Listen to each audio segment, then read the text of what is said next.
Rose, crap. Okay. We're on. All right, we are live. Okay, everybody out there in Schmoville and Facebook and wherever YouTube world you're watching us, this is the Profiles After Show. We all watch Profiles with Scott Mance and Alicia Malone. They profile a specific actor, director, or actress every week. This past week, or this week, was John Hughes. So what we're going to do is we are going to go through and give our likes and dislikes and right stuff and Fast Five and First Blood and the player, just like Alicia and Scott do. And so I want to introduce everybody in this Profiles After Show this week. And we have a new gentleman. So introduce yourself, new person that has not been in a previous episode. Hey everyone, I'm Cole Boone. I'm an avid Profilers fan, and I'm looking forward to talking to John Hughes this week. I'm new to him, but it was really fun watching some of his films this week and watching the Profile show, getting to know him more. And two of our returning members. Please introduce yourself, gentlemen. Oh, I'll go. Yeah, my name's Liam Legrandi. I usually host the show, but I've been busy with school because these people are a lot older than me, so I couldn't do it. It's a good thing Dan's stepping in. I think he'll do a great job. I'm excited to talk about John Hughes. Yippee. All right, and I'm Ruska. I'm one of the admins on Schmoville. I'm a huge profiler, and I'm excited to talk about John Hughes, one of my favorite directors and writers. All right, well, with that, we are going to go into our Fast Five, and we're going to do things a little bit different this week. And what we're going to do is we're going to go down Alicia and Scott's Fast Five, and then we're going to talk about where that movie goes in our Fast Five. If it doesn't go in our Fast Five, we're not going to say anything. And we're going to use what we have extra or what we didn't talk about as our honorable mentions, and we will talk about that at the end. Okay, Alicia's and Scott's 5 on their list is she's having a baby. Now, did anybody have that on their lists? No, I haven't seen it. Sorry, everyone. I've seen some of his movies. I haven't seen all of them, so I can't really comment about it. But that is unfortunately one of the movies I have not seen either. So, apologize. oh, this is And I have not seen She's Having a Baby, so no. And you got this. And I did not like it, so that's it. Having a baby. Okay. That's why I didn't like it. What'd you say, Liam? Why didn't you like it? Because people say it's underrated. I didn't like it. I don't know. I can't tell you why I didn't like it. I just didn't like it. All right, let's move on. It has Kevin Bacon, so that's a plus. Yeah. All right, let's go to First Blood. Okay, Alicia and Scott's First Blood is Ferris Bueller's Day Off is Alicia's, and Scott's is 16 Candles. Now, everybody from, we'll go with Cole first, then Liam, then Rusika, and then me. We'll all give our First Blood and what movie of John Hughes we saw first. Here we go. All right, so my First Blood was actually The Breakfast Club. I saw it in sociology class my senior year of high school, and we were supposed to like watch and observe the characters and how their different character traits made them who they were. But I mean, I did good on the assignment too, but I was more interested in the movie.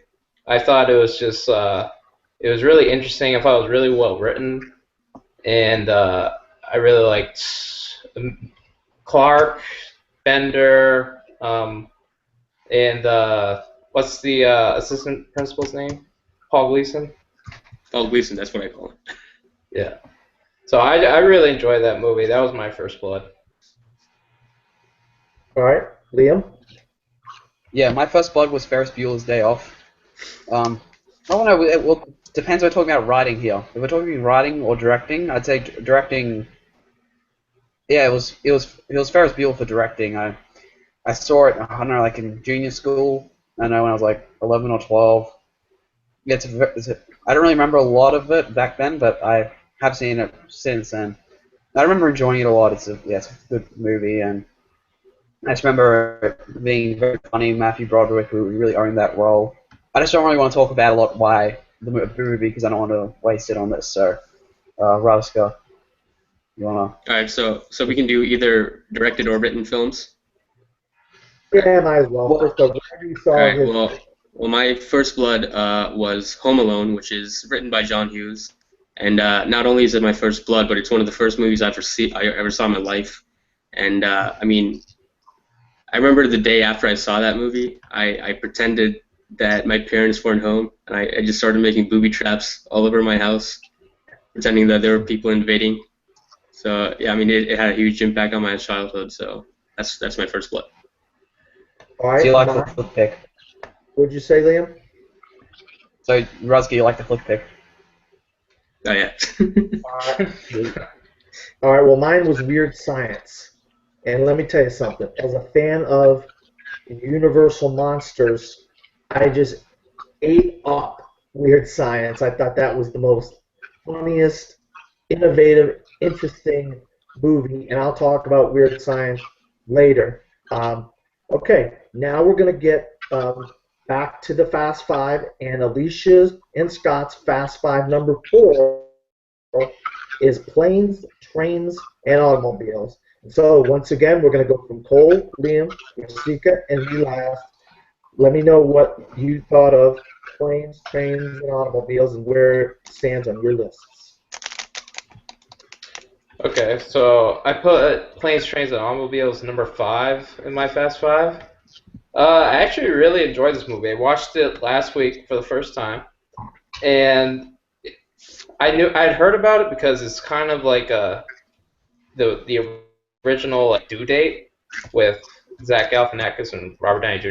Yeah. But it's actually a lot better than Due Date because Candy and Steve Martin have such great chemistry. I thought, and it's slapstick humor, but it really hits well.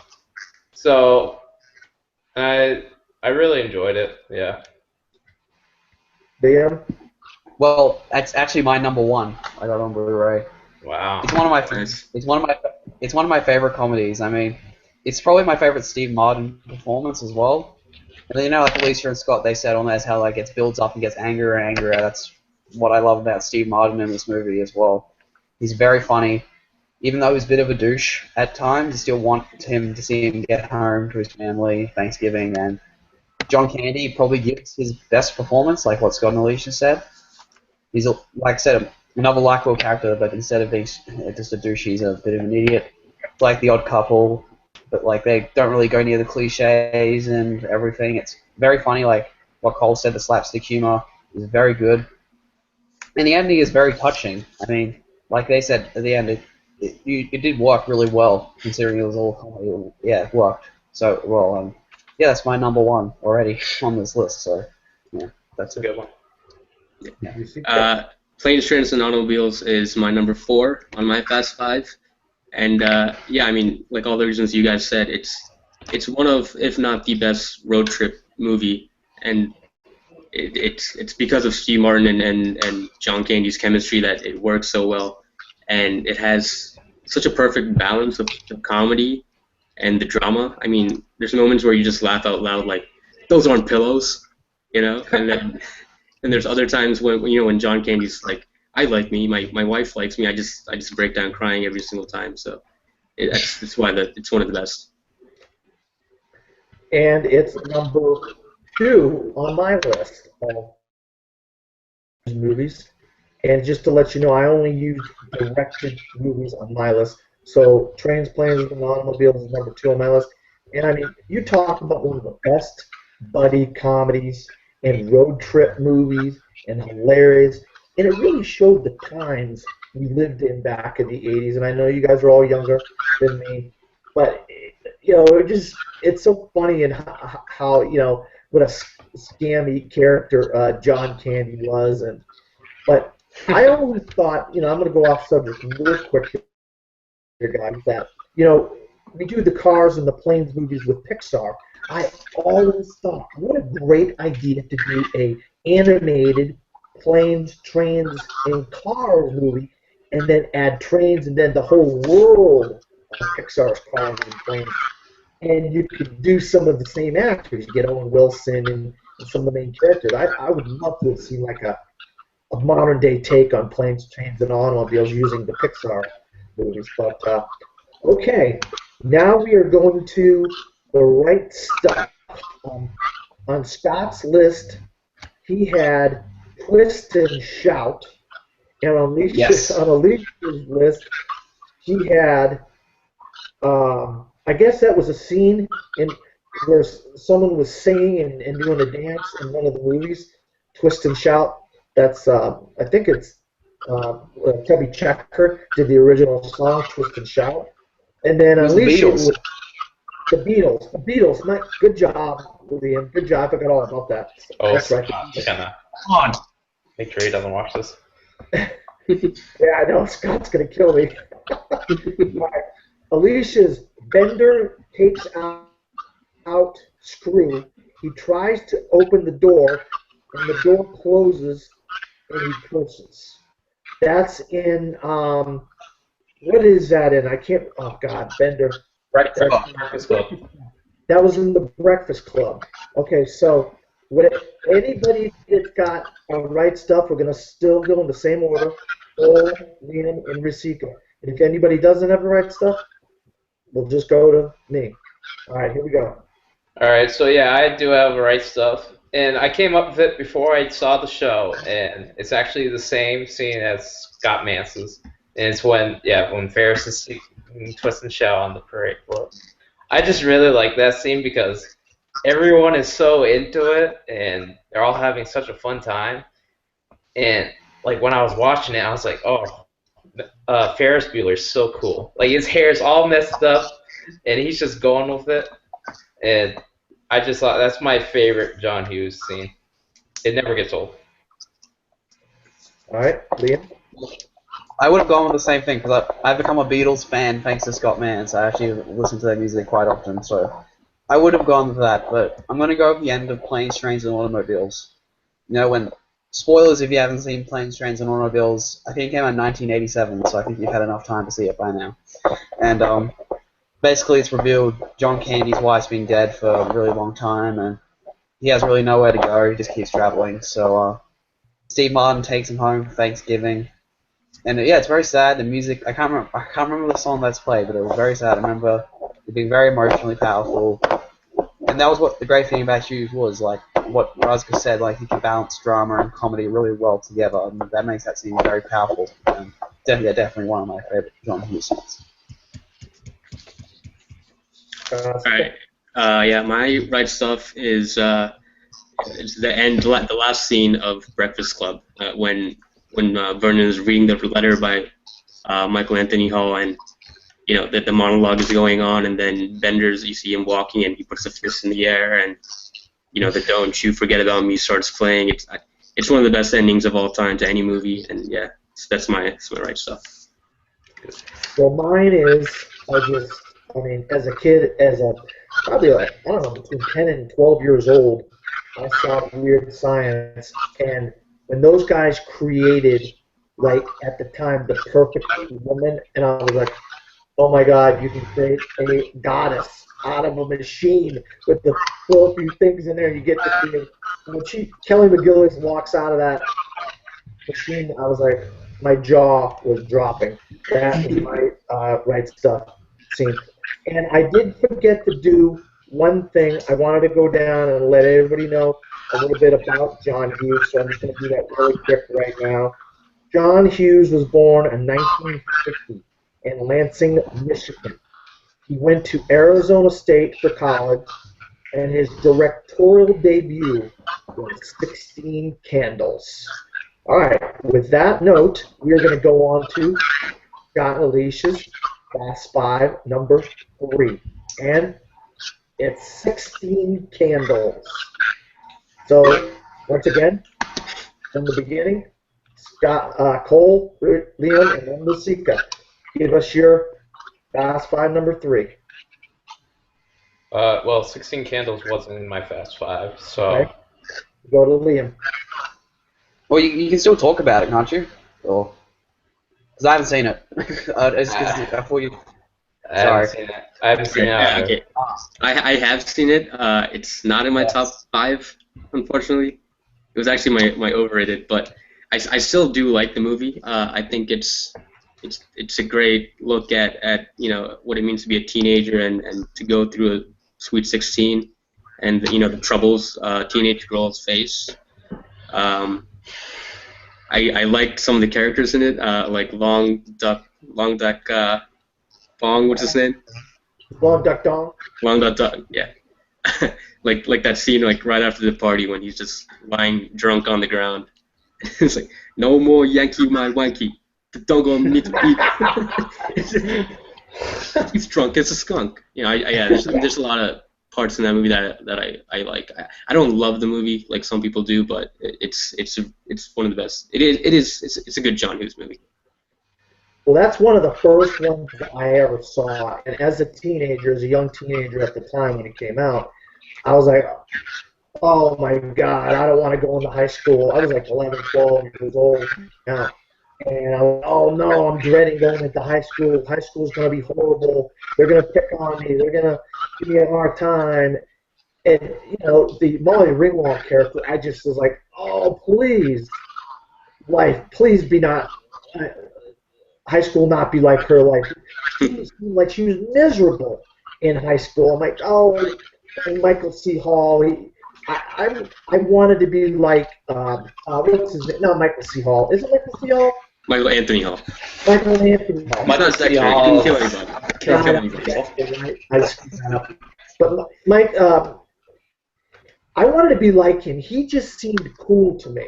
Yeah. And I didn't want to be anything like Molly Ringwald. But like you said, the Long Duck Dong character, he made that movie worthwhile because he was just so funny. He got drunk and stuff. So yeah, that's that was number 5 on my Fast Five. Yeah, and speaking of Michael Anthony Hall, another great scene in that movie is when he gets the panties and like all the boys are crowding in the bathroom, like paying money to see the panties, and then he just holds it up and everyone's like, oh, that was a great movie. Little panties were like gold. It was like, oh my God, how did that go? All right. On that note, we will go to the player, and I believe somebody brought this up already, but Alicia's and Scott's player were Paul Gleason as Richard Vernon, Long Duck Dong, and R. Rudy, the principal in Ferris Bueller's Day Off. So, if you have a player, if you haven't already said it, please, from Cole, Liam, Jessica. Okay, so one player I want to talk about was Cameron Fry in Ferris Bueller's Day Off. I really liked his character because I felt like I could relate to him. Like when I was in high school, I was one of those like worry work people that was worried about doing something that wouldn't be like that would be frowned upon. But I just wanted to have fun too, and that's how I could relate to Cameron. And he just seemed like a real like down to earth character. The heart of that movie for sure. Well, I'll go Clark Griswold from the Vacation movies. Oh, still mine. Oh, No, you go. I'll change it. oh, okay. So you actually did see a Vacation movie? Yeah. Oh, okay. Yeah. He wrote the character, so you can technically say it's his character, not Harold Ramis's. But yeah, he's just he's a bit of an idiot, but you kind of relate. You just want him to try. Sorry if I stole yours. But yeah, he's just a fool. He just keeps stuffing up all the time. It's very much like Charlie Chaplin in the sense a lot of people's he just keeps trying to succeed and he keeps failing and failing and he keeps trying. And you feel sorry for him. You want him just to get to Wally World or have a good Christmas with his family. It just keeps backfiring on him because of his own stupid decisions. So yeah, I'll go Clark Griswold. And yeah, sorry, Chevy Chase. He was good at that type of comedy. I'm going to change mine, obviously. I'm going to go with Ferris Bueller himself because he's kind of a hero of mine. I'll get to that later when we talk about Ferris Bueller, but he's kind of a a legend in my books. And I don't, I didn't want to do something different. I want to do something that nobody had, but obviously Rasika stole mine. So I'm just going to reiterate. We're I just just stealing everybody's. Yeah. Yeah, I know. Liam stole yours, but I'm going to go with Ferris Bueller as well, and not to be the same as Rasika, but he's just such a cool character, and you couldn't help but want to be like Ferris Bueller. Once again, when I was younger, these movies all came out when I was 11, 12, 10, 14, stuff like that. So I could relate to these characters a lot more than. So that's my. Can I say one more player? Go for it. Go ahead. Sure. Did you say three, Cole? What was that? Did you say you had three? Yeah, I had three, but there was just one other one that I wanted to mention that kind of gets overlooked, and that's Buzz McAllister from the Home Alone 1 and 2. Oh. Yes, some of the best lines, man. Stuff he says to Kevin. Oh, it's so good. Yes, Every time he's on screen, I just crack up. it's a But great even character. Macaulay Culkin, tell me you guys would have liked to have been that cool and that collected as a 6, 7-year-old kid and being able to do what he did now. Oh, he was so cool, man. Yeah. Kevin McAllister. I think Alicia or Scott mentioned this, but they said how Ferris Bueller and Home Alone are like the same movie, but one is for kids, Yeah. one is for kind of teenagers. And both instances, when I was a kid, I wanted to be like Macaulay Culkin from Home Alone.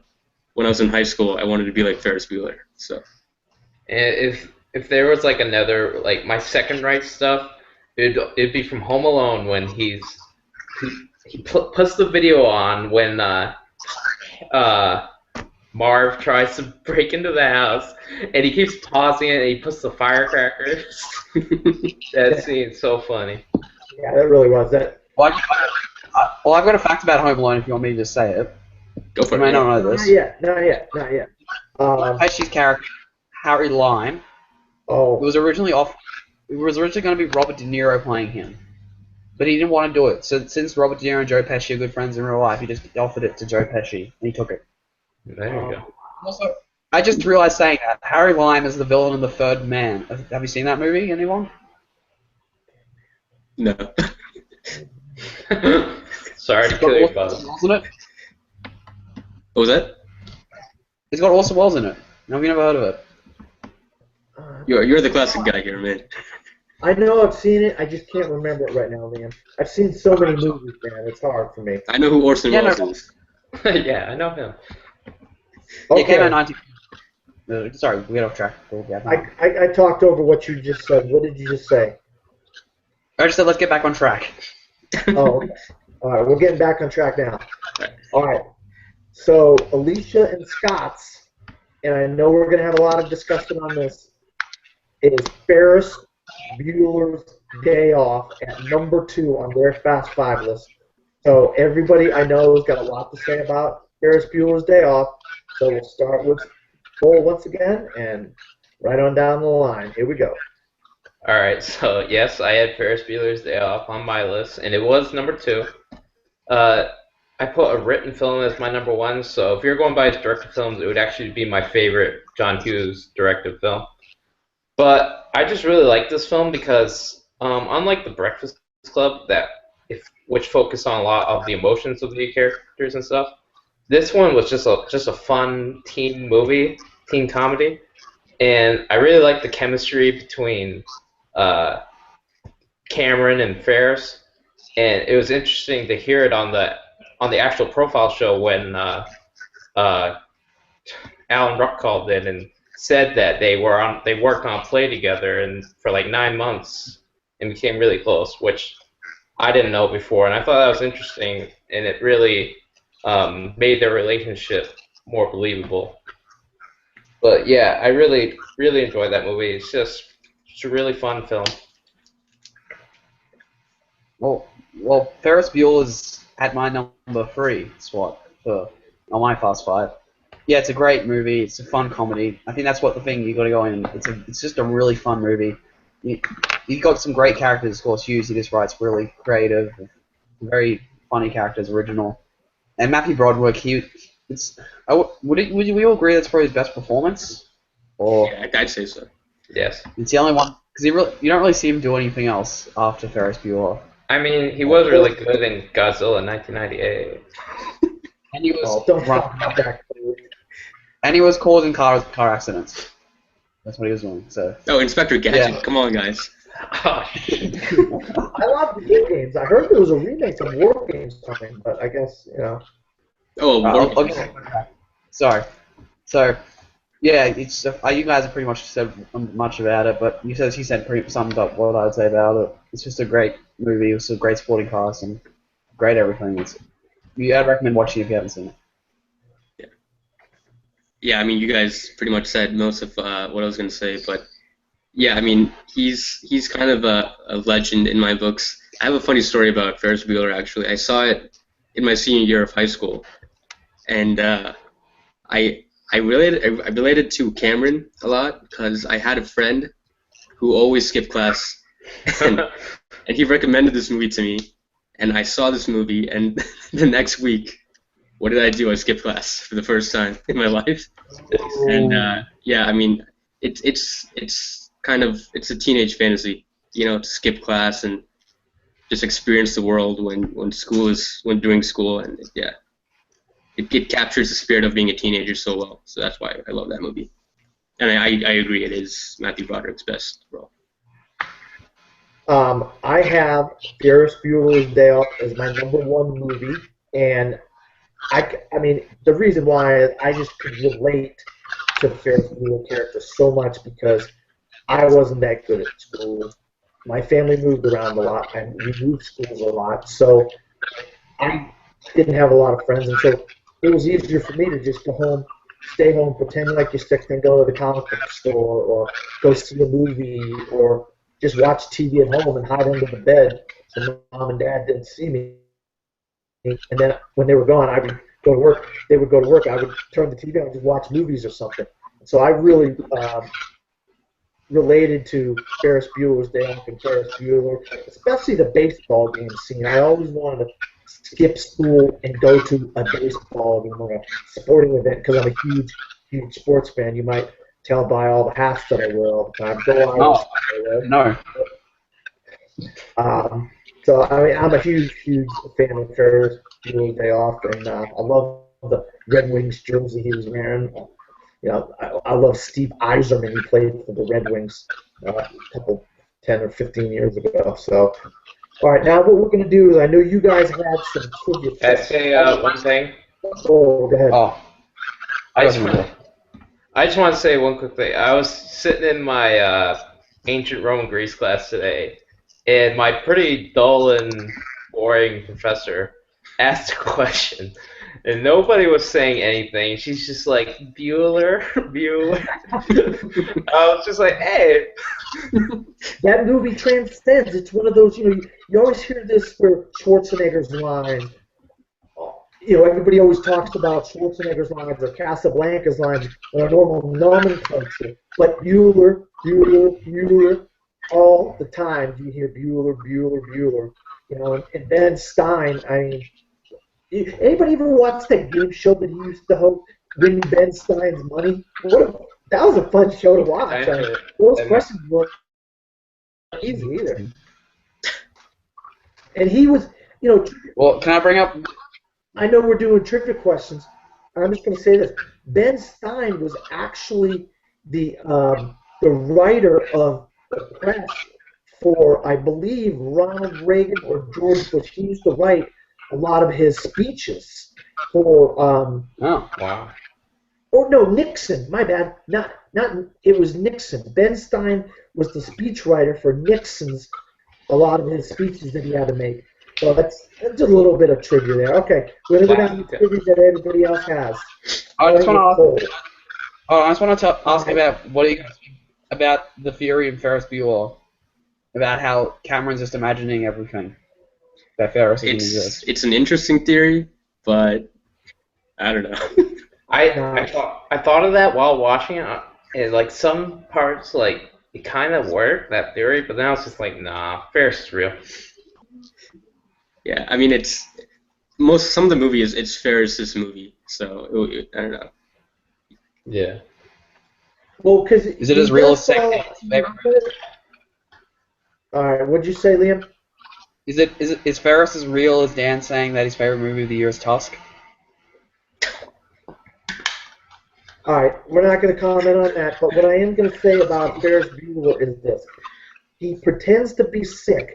Then, if you cut the movie right there, like, and the rest of the movie is him sleeping, and it's a dream. Now, that theory might work, except none of us want that theory to work because we love that character and that movie so much that we want to be Ferris Bueller. We want it to be the kid going out there and doing all those crazy fun stuff and then not getting in trouble for it and almost getting caught by the principal. So I that's Yeah, hope that why, theory is not true. Otherwise, I'd skip school for no reason. imagine if yeah, Ferris Bueller was just a straight edge kid that always went to all of his classes, got straight A's, and he just dreamed all that. God. we don't want that. Nah. All right, so trivia time. Whoever's got trivia questions and they want to bring them up, um, ask them. Starting with Cole, Liam, then with Suka. All right. So, who was not considered for the role of Ferris Bueller? Was it A. Tom Cruise, B. Jim Carrey, C. Charlie Sheen, or D. Johnny Depp? I think it's Jim Carrey. That's what I'm saying. Yeah, yeah. Go ahead, Dan. I'm going exactly the same thing. Liam go with Jim Carrey, and I'll tell you the reason why after Vasika goes. Yeah, I'm gonna go Jim Carrey too. I have. Should I say my reason, or Dan? Do you want to say your My reason? reason is he wasn't even an actor at that time. Jim Oh, really? Carrey into comedy wasn't even old enough to be able to be in a movie until the 90s, until he became a comedian. So that's why he could not have been considered for Ferris Bueller's Day Off. Oh, I actually didn't even know that. I just figured the other three choices have ties to other John Hughes movies. Wasn't he in Deadpool, the Dirty Harry movie? Yeah, when was that? Like 86, wasn't it? No, that was not in '86. That was years later. It Well, wasn't in the 90s. Love Bites, he was in that as a cameo. So he was kind of a young guy, but he wasn't that young where he could have been in Ferris Bueller's Day Off. well, according to IMDb, Jim Carrey was considered for the role of Ferris Bueller, Oh, and it was actually Charlie Sheen who was not considered for the role. whoa! Wow, I that thought is Charlie Sheen was considered for it. No, Whoa. that's not what IMDb says. But I thought that would throw you off because he was in the movie. So all right. That's, all I right. don't know. Nobody else? You got any more questions? I've got one. All right, Liam. Say.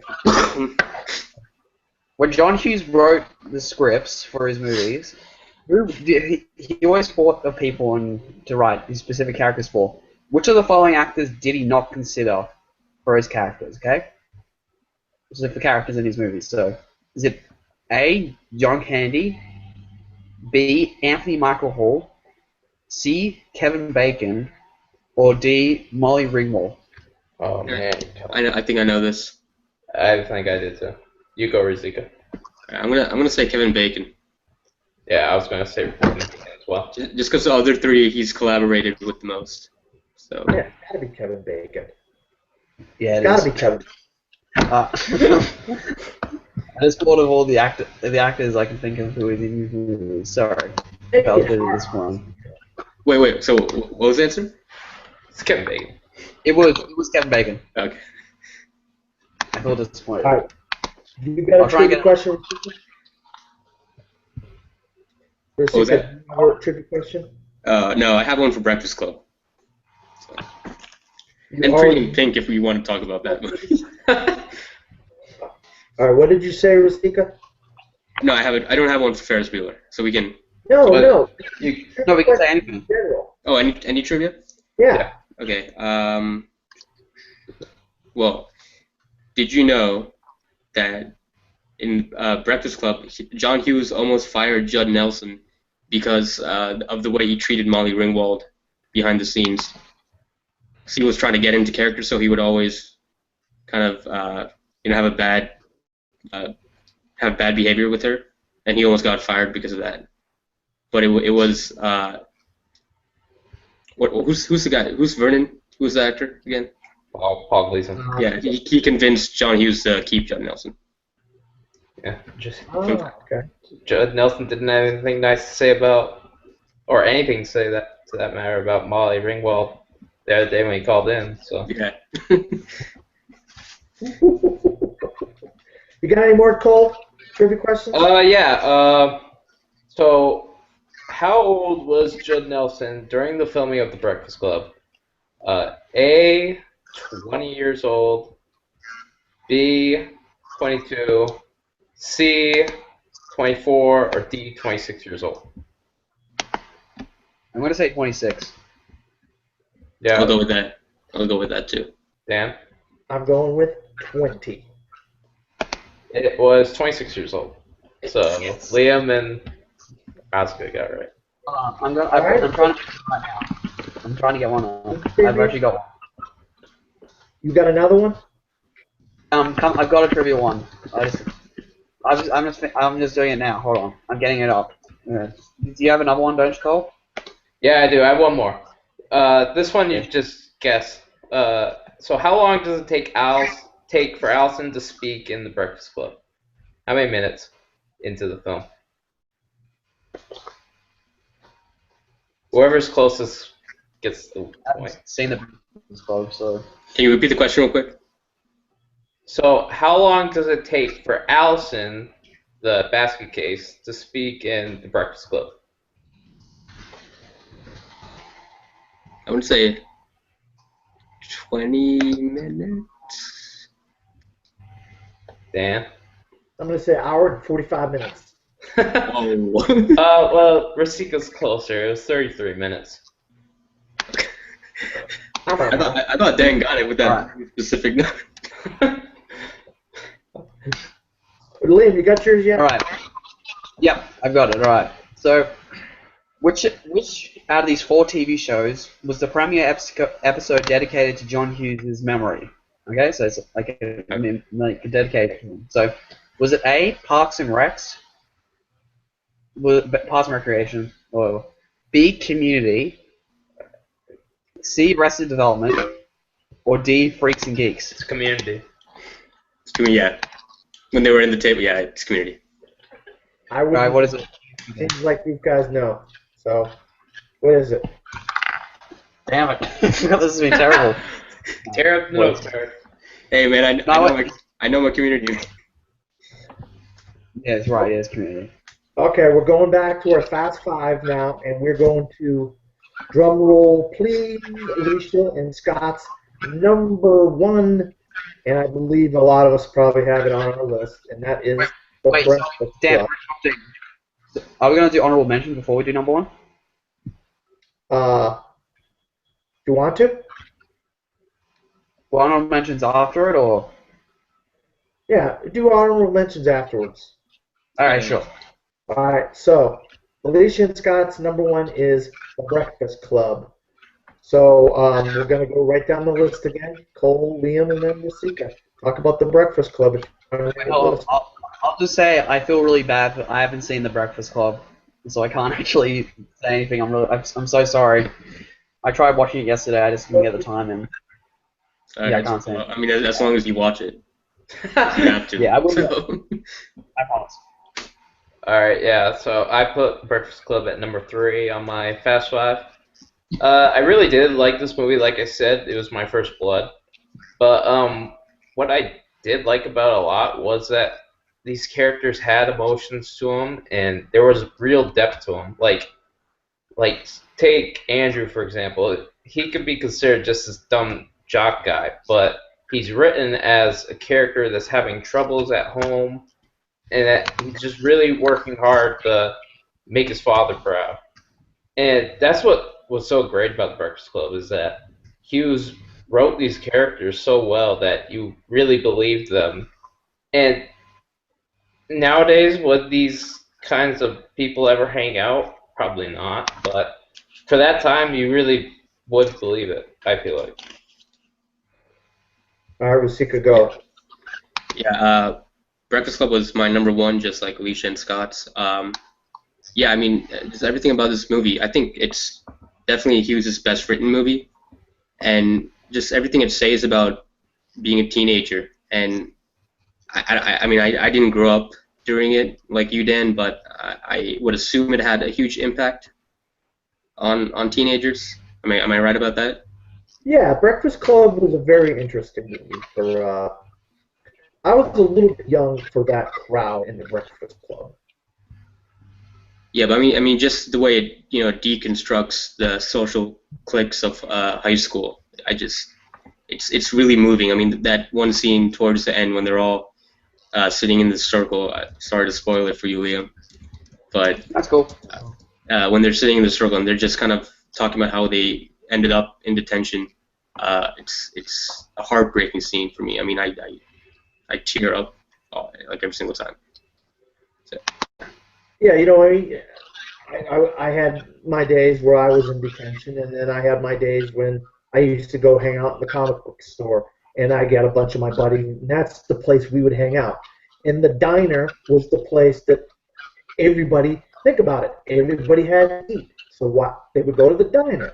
So you get all these mix of people together, and they all have different walks of life. They all have different upbringings. They all have different types of people, and that really did show you what high school or middle school or even to some extent college. You got a lot of different types of people, and it's a universal message. I think yeah, it's Yeah.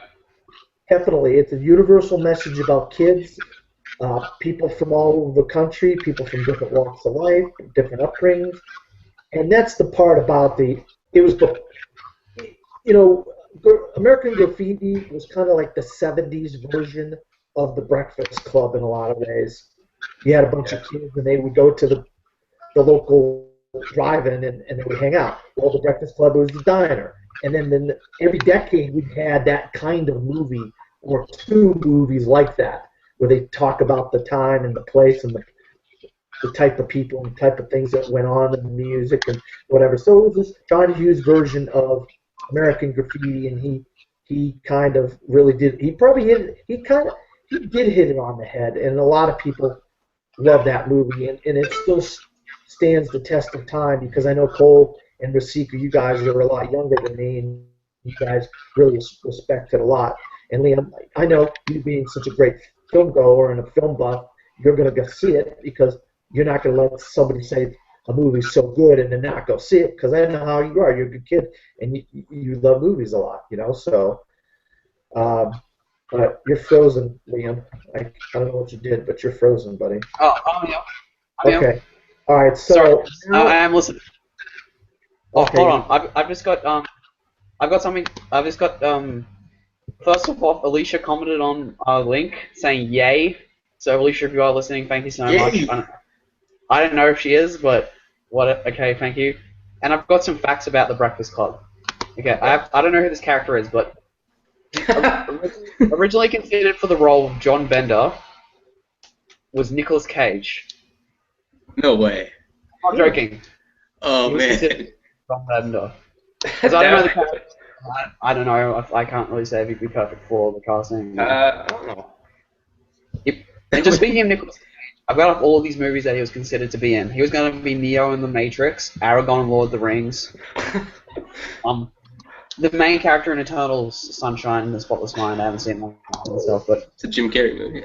Go see that. yeah, I would say yeah. So that's, I think I cannot wait for the Profiles episode on Nicolas Cage. It's gonna happen on this day. My theory is that there's somewhere alternate dimension where every single movie stars Nick Cage. That's my theory. Superman. I hope not. I think Nicolas Cage is underrated. I'm just going to say that. I think it's way too much hate. No, I think he's love actually Nick really- Cage. I love Nick Cage. Yeah. Yeah, he's the man. I just think Anybody I see- feel sorry for him. What'd you say, Liam? I just feel sorry for him. I don't feel I sorry feel for him. That man's got boatloads of money in the bank, and he's having a good old time acting in movies. Hey. Trust me, any one of us. Tax problems. That's what I'm doing, please. Crap Hey guys, movies. this isn't the Nick Cage episode. I know. Sorry. I'm sorry. Go Get back. back on track. Stay on target. Yeah. All right, He now was we considered for just Star Wars too. No, I'm just kidding.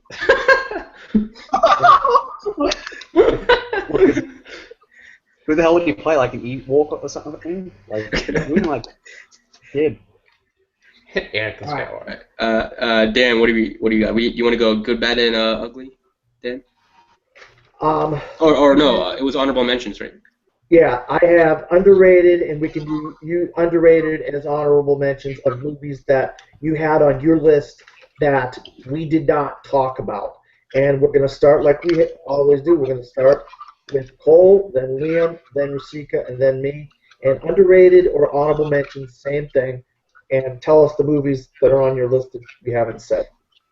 Okay, so I put both Home Alone films on my Fast Five, just because I really grew up with those films, and they were some of the first ones that I really fell in love with. I put Home Alone 2: Lost in New York at number 4. I thought it was a really good sequel to the original. I mean, it's thought a little bit outside the box, but it's still stuck to the same basic script, kind of like what the Jump Street films are doing. But it worked, and it was bigger. I wouldn't say it was better, but I really did enjoy it. And then my number one in my Fast Five for John Hughes is the work he did on Home Alone. And that movie when I was a kid, it really just struck a chord with me. I'm born on Christmas Day, so it's my favorite Christmas movie too. So every Christmas every Christmas time I look forward to watching Home Alone, and it really does never get old. Really well written characters, and it really does. It stands the test of time. I feel like. Yeah. Hey All right, Cole, do you Liam? get 2 presents every year? Yeah, yeah. I get extra for a birthday. While the All siblings. right. Well, I would normally say. Oh, sorry. Yeah, cut off. Oh, look. Okay, so you want me to go now? Yeah. Okay. Yeah. So I wouldn't say these are underrated movies. They're just movies that he wrote. So, and this is basically the rest of my Fast Five. At number 5, I had Home Alone, the original Home Alone, with Macaulay Culkin, Joe Pesci. I can't remember the other guy who's in Groundhog Day. Daniel Yeah, Stern. I think so. Yeah, I haven't seen it in a long time, but yeah, I agree with all what you've said. Like, it was the ultimate childhood dream to do what Macaulay Culkin did. I didn't do that, and so I didn't really do put movie chats everywhere, but it was I a lot of pretended fun. to. I think people kind of underappreciate that it was just a kids movie. I think it's got more layers to it than people think it Those is. Like, movies are dark, man. yeah, Like It's a home invasion. Harry is like he's scary, dude. When he's gonna bite off Kevin McAllister's fingers, I was like, whoa. yeah. And I thought, Hughes made like he always does. He just writes really great characters. It's funny. The slapstick humor is really good. No, Joe Pesci's really good in it. I love the honest trailer. If you see the honest trailer video, how like make fun of Joe Pesci, he's trying to swear all the time, but he can't. It's just so true though, because you can notice he's just trying to stop himself from swearing. But yeah, Home Alone's my number 5. I sorry if I have to talk about the other two. So my number 4 is Christmas Vacation, the third vacation movie, and yeah, I think this is a good move for the franchise personally because I don't really like European Vacation, the second one. And it just took the characters that we loved in the originals and brought them into the Christmas season. It was very funny still. Chevy Chase was great in it. Yeah, it just brought a lot of original stuff to the franchise that needed. If it went for another vacation movie, like if it traveled somewhere else, like Asia or something, that'd be just really bad. And sorry if I'm going on. I know this is the rest of my list. So All right. It's fine. my number two, my Fast Five was the original Vacation movie, which Harold Ramis directed. And he, oh my God, John Hughes wrote, and it really is one of the best road trip movies up there, like Easy Rider, Plane, Trains, and Automobiles. It's just what Chevy Chase brought to this character. Like I said he was my favorite. He was my right stuff. He's just it's so likable, and there's all these great cameos. Like John Candy's in it for like when they get to oh, God, I can't remember the park's name far out. And yeah, sorry if I'm going on. I'll stop myself. But No, yeah, it's fine. It's fine. It's totally fine. so there. That's it. All right, Rasika's turn. All right. Yeah. I agree with what you guys said about Home Alone. I think it's really underrated, but I think his most underrated movie is Weird Science, which was actually my number 5 on my Fast Five. It's such a fun movie. I mean, it's just a solid block of 80s cheese, and I just love watching it. Especially the third act. If you haven't seen it, the third act, Dan knows what I'm talking about. It just it just gets out of control, and I love it. I mean, it's what guy doesn't dream about making the perfect woman out of a Barbie doll? I mean, as a teenager, that was a dream of mine. So yeah, I mean that's a really underrated movie. And another underrated movie I had was Dennis the Menace, Oh, which I had that too. yeah, John So Hughes wrote this movie, and yeah, similar to Home Alone, it's just a fun family movie that I used to watch as a kid. yeah, good one. Those are my two underrated movies. All right, I'm gonna Oh, piggyback wait, off. hold on. I just want to bring up what do you guys think about them remaking Weird Science? Because aren't they doing a reboot or like a Wait, remake what? of it? Are they They're really? remaking. Yeah, Yeah. there's been some news on it. You know, I don't want to get into reboots and remakes and sequels because we could be here all night talking about that. If you want to talk about that after the hangout, I think we should feel free. But let's keep on task here. Yeah. And Yeah. Sorry. you guys agree with that? Yeah, Yeah, Sure. yeah. This is John Alright. Hughes, so I thought it'd be. That's cool. Move on. All right, I'm gonna piggyback off what Rasika said about Weird Science. I had it at number 3 on my list, and like I don't know if I want to be a broken record here, but I mean, I was drooling when I saw Kelly McGillis come out of that machine Oh, with that short top and short shorts, when and they were showering with her, oh my god. and she was just like, and she had the voice. She had the British accent that just was like, oh my God, all beautiful, perfect women have to have a British accent. You had Robert Downey Jr. in it. And Oh look, yeah, I forgot to say that. Yeah. and Robert Downey Jr. he was like a crazy character in it. But one of the best scenes in the movie is when they turned Bill Paxton into like a troll. Was that? Yeah, you guys have to see this movie. That's I don't know what the. I mean, Right, that was weird.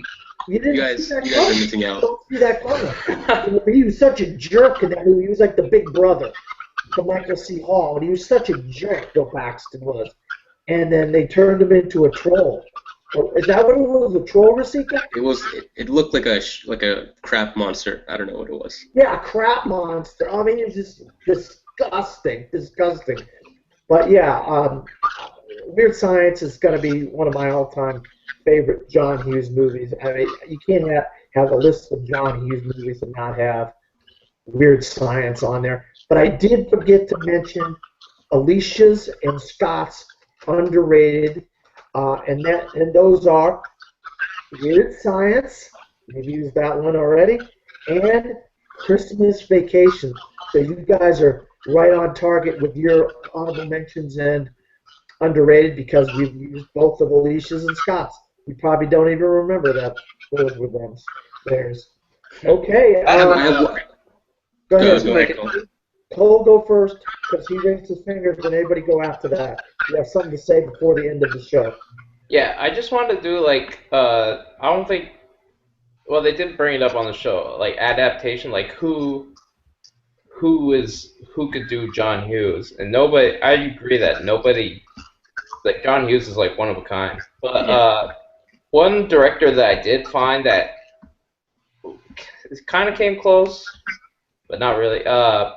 James Ponsoldt, the director of the Spectacular Now. Oh yeah. I thought he that movie had really well written characters. I don't know if he wrote it, but I really liked the characters, and there's comedy in it too. But what he did was he made the characters feel really real, and it was like the emotions they felt. It just felt genuine, and I thought that's something that John Hughes did really well too. So that was one director that I think, like, if he does decide to go in that direction, he's starting off well. Yeah, and yeah, I totally agree. I have two directors. One is Cameron Crowe. If you ever seen Say Anything, that movie just it feels like a John Hughes movie. If you ever seen that movie, and another director is I don't know if I can pronounce his name, Stephen Chbosky, who wrote and directed Perks of Being a Wallflower. Oh yeah, You guys have seen that movie? yep. Yeah, I think he, Yep. he captures being a teenager in this generation. And I have two more guys. This might be a long Sure. shot, but uh, Chris Lord and no Phil Lord and Chris Miller. Yeah, I mean, Yeah, I in guess. a Look at modern way. 21 Jump Street. What they say about high school in that movie. I think a lot of that stuff is pretty true about Yeah, high school nowadays. I definitely agree with that. Yeah. Do you think Superbad? I may be John. Do you think Superbad also was inspired by John Hughes, or not really? Yeah, I'd say I so. mean, yeah. Okay. So I'm not. Yeah. Okay. Well, wait. Steve Zissou, who usually joins us, Bill Murray. He's actually Bill Murray. We're not joking. He's in Method Act. That's why he has that southern accent. He's actually getting ready for his next role in Space Jam 2, which is actually happening. So So what's Steve got to say?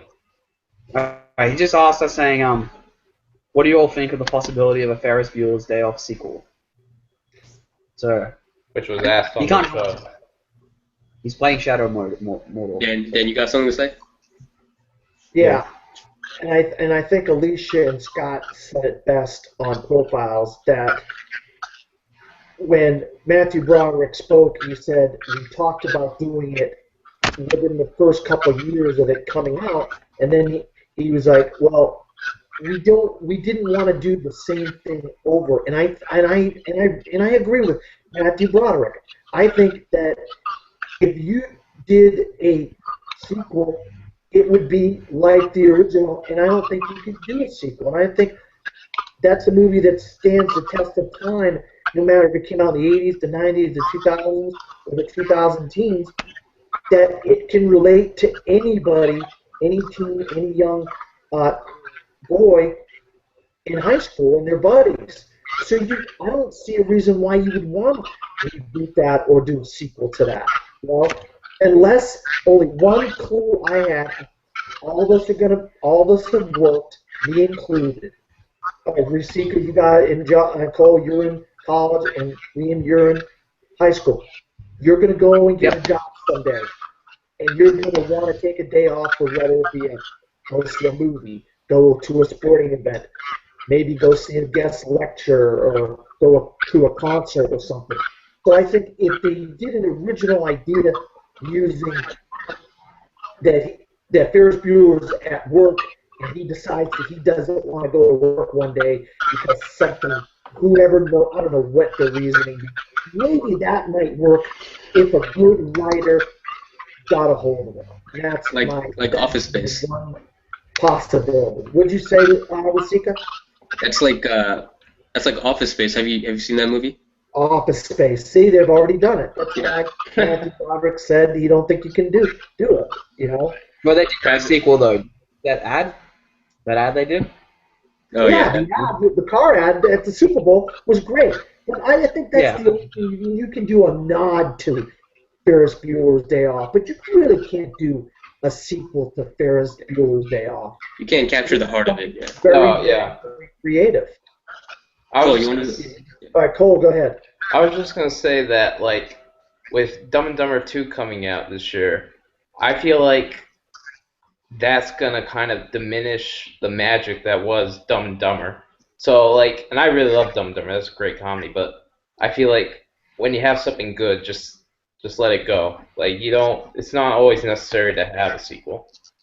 And I feel like if they did a Ferris Bueller's 2 now, it wouldn't have the same effect as the original one did. I feel like.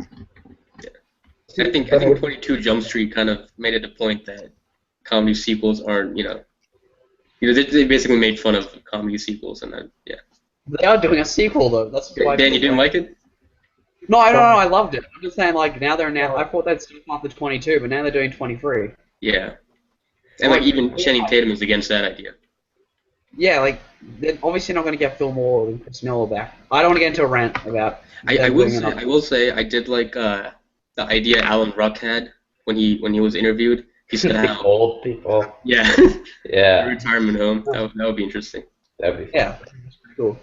I want to I want to say that I think the Fairley brothers have captured John Hughes movies the best because I know they have a lot of their movies have heart, they have laughter, they have a lot of interesting characters. Some of their movies haven't been great, but a lot of them have been very, very well. And I think the Fairley brothers, in my opinion, have come the closest to recapturing what John Hughes was able to capture. And that's just my opinion. As far as directors, you guys were saying that could have done John Hughes, but all right, guys, that is it. We have gone, torn him apart from one corner to the other corner, up and down. This has been your Profiles After Show.